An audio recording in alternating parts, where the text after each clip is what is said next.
বন্ধুরা, আপনারা তিল ক্ষেত দেখছেন এবং কি ফুল দেখুন আগে। ফুলগুলো বেশ লোভনীয়, জানেন তো। তো ফুল নিয়ে ছোট্টবেলার একটি স্মৃতি আপনাদের সামনে তুলে ধরি। তো তিলটা কেমন হয় সেটিও একটু দেখানোর প্রয়োজন। অনেকেই হয়তো চেনেন না, জানেন। এই হচ্ছে তিলের ফল। এই যে ফল, এর ভিতর বীজ থাকে, সেটাই হচ্ছে তার থেকে তেল তৈরি হয়। তো কথা হচ্ছে ছোট্টবেলার স্মৃতি ফুলের সঙ্গে কি।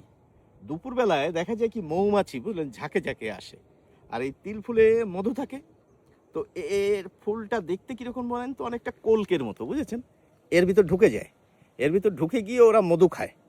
তো আমরা কি করতাম, এই মাথাটায় চিপে দিতাম, এই মৌমাছিটা যেত আটকে। এবার একটি কাজের কথা বলি, এর থেকে তো তিল হয়, এবং সেই তিলটা কি বলুন তো, ঠান্ডা ঠান্ডা ঠান্ডা, কুলকুল বলে না, সেটা কিন্তু এই এই তেল থেকেই হয়। তো যাই হোক, এই গাছের পাতাটাও কিন্তু ঠান্ডা। ছোট্টবেলায় কি দেখতাম, দাদু ঠাকুমা বলতো ঠান্ডা গরম লেগে গেছে। তো কি করতো, ওই স্নান করার আগে এই পাতা, বুঝলেন, এই সংগ্রহ করতো।